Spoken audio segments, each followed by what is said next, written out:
देश में रोजगार और नौकरी की तो कमी बहुत है, लेकिन ऐसे में बिहार के मुजफ्फरपुर से जो खबर आई है, उस खबर ने ना सिर्फ सबको हैरान किया है, बल्कि ये सवाल भी खड़ा किया है कि आखिर देश से बेरोजगारी कब खत्म होगी।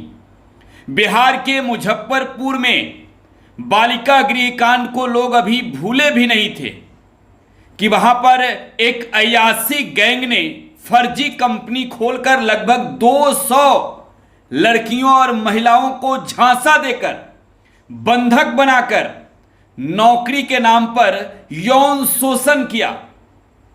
जरा सोचिए, बिहार के मुजफ्फरपुर की यह घटना आज कितना बड़ा सवाल खड़ा कर रहा है कि देश में नौकरी और रोजगार के नाम पर मौका ऐसा मिला अयासों को कि चीट एंड फंड की कंपनी खोल ली, फर्जी कंपनी खोल ली, नौकरी के नाम पर महिलाओं का लड़कियों का शोषण शुरू कर दिया।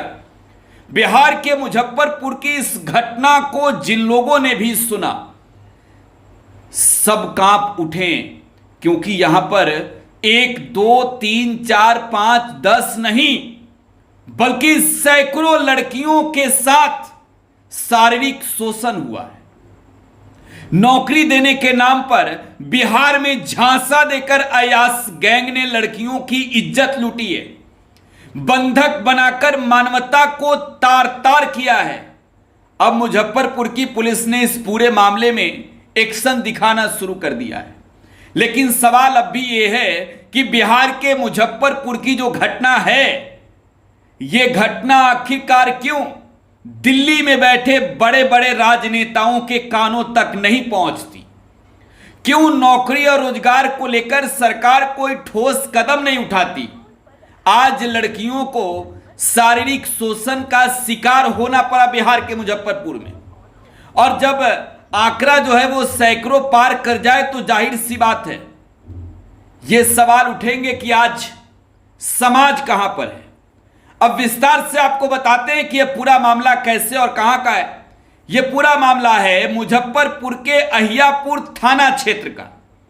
मुजफ्फरपुर पुलिस को इस बात की जानकारी दी गई, एक पीड़िता ने दी कि भाई यहां पर एक चिटफंड कंपनी खोलकर फर्जी कॉल सेंटर बनाकर लड़कियों का शारीरिक शोषण नौकरी के नाम पर किया जा रहा है।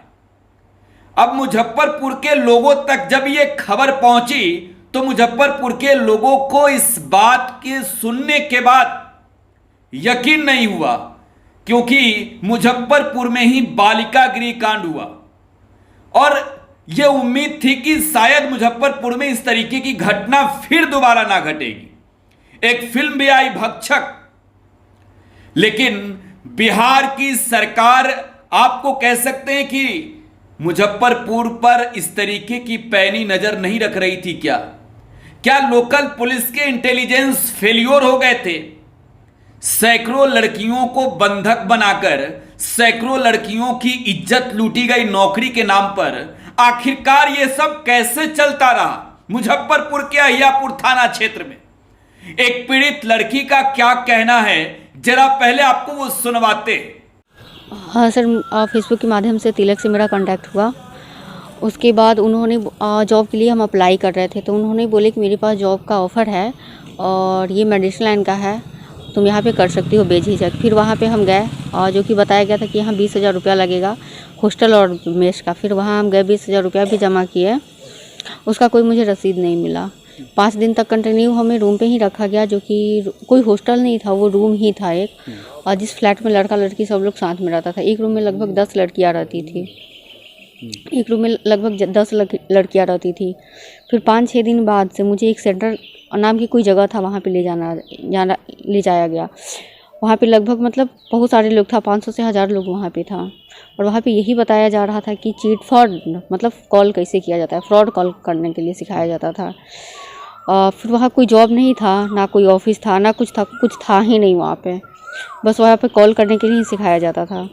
फिर 2.5 से 3 मंथ हुआ, मेरा सैलरी नहीं आया। फिर सैलरी का जब हम बात किए तो वहाँ मनीष सिन्हा यानी कंपनी के CMD जिसको बोला जाता है, वो और तिलक ने मिलकर मुझे ये बताया कि तुम्हें यहाँ 50 से 52 लोगों को बुलाना है। 50 से 52 लोगों को बुलाओगी तो तुम्हारा यहाँ सैलरी 50,000 हो जाएगा। हम बोले बुलाने का मतलब हम कहाँ से बुलाएंगे 50 से 52 लोग। तो मेरे फ़ोन में जितना कॉन्टैक्ट था उसको एक लिस्ट टाइप में बनवाया गया, हर एक चीज़ और मेरे कॉन्टैक्ट से लिखवाया गया। फिर उसी में से वो लोग मार मार के ज़बरदस्ती कॉल करना स्टार्ट करवाया लोग। और मुझे भी पैसा कमाना था, तो मुझे नहीं पता था कि ये फ्रॉड कंपनी है।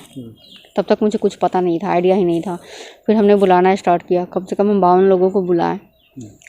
उसके बाद तब तक मतलब ये जो तिलक सिंह था ये पर्सनली रूम पे आने लगा, पर्सनली रूम पे आने लगा, बातचीत करने लगा, इमोशनली करने लगा। फिर पर डे मतलब मेरे साथ फिजिकल रिलेशनशिप में आना वो स्टार्ट किया। शादी के झांसा देके मुझे शादी के झांसा बहुत दिया। फिर उसके बाद तब तक यहाँ पे मुजफ्फरपुर बकरी में रेट पड़ा, जो कि 19/5/2023 को रेट पड़ा। उसके बाद फिर मुझे यहाँ से उन लोगों ने मुझे डायरेक्टली ले गया हाजीपुर। वहाँ पे ऑफिस में, हाजीपुर के ऑफिस में मेरा तिलक सिंह के साथ ज़बरदस्ती शादी करवाया गया, जिसमें विजय कुशवाहा, हृदयानंद, कन्हैया कुशवाहा, हरेराम और तिलक मौजूद था। उन लोगों के सामने मेरा शादी हुआ। उसके बाद वो अपनी पत्नी की तरह मुझे अपने रूम पे रखना स्टार्ट किया। और उससे पहले जब यहाँ पे मुजफ्फरपुर में हम थे उस बीच हम 3 बार प्रेग्नेंट भी थे, जो कि तिलक सिंह ने ही मेडिसिन देके मेरा अबॉर्शन करवाया था, हॉस्पिटल पे नहीं ले गया था। उसके बाद मेरा शादी करवाया गया था।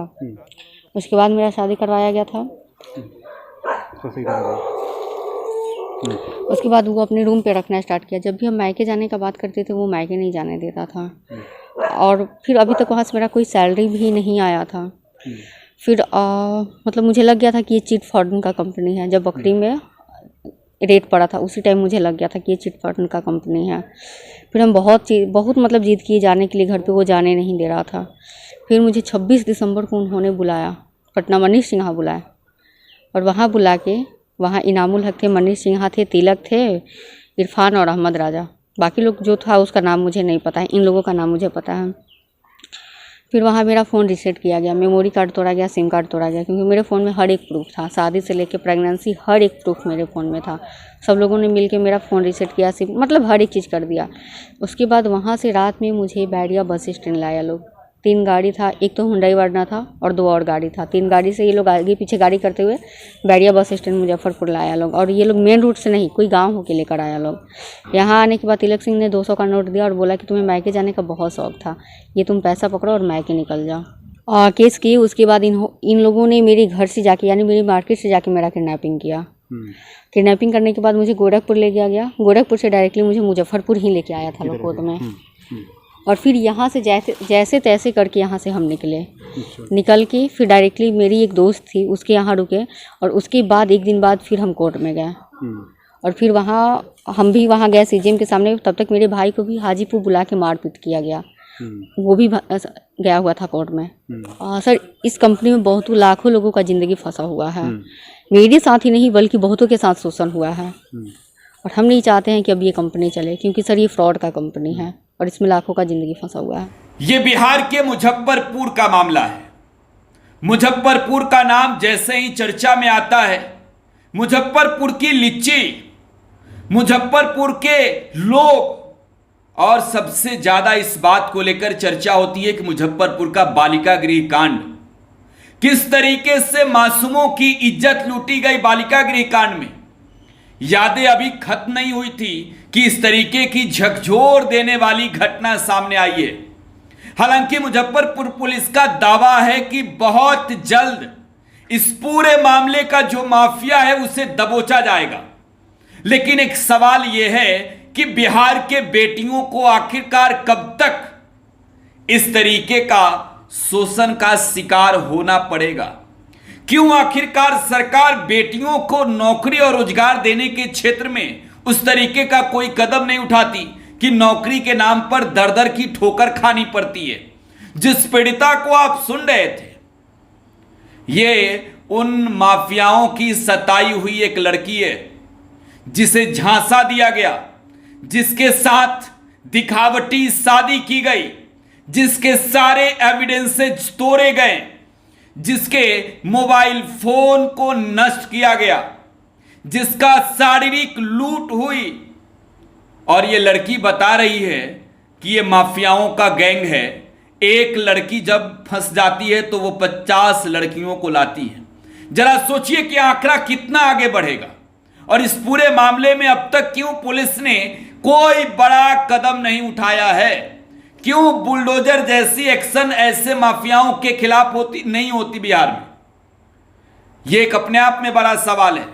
अपनी प्रतिक्रिया कमेंट बॉक्स में छोड़ जाइएगा। मानवता को शर्मसार करने वाली ऐसी घटना के खिलाफ आपको बुलंदियों के साथ आगे बढ़ना होगा, सरकार से सवाल पूछना होगा, और हम तो सवाल पूछेंगे। आप लगातार टुडे बिहार न्यूज पर बने रहिए। धन्यवाद।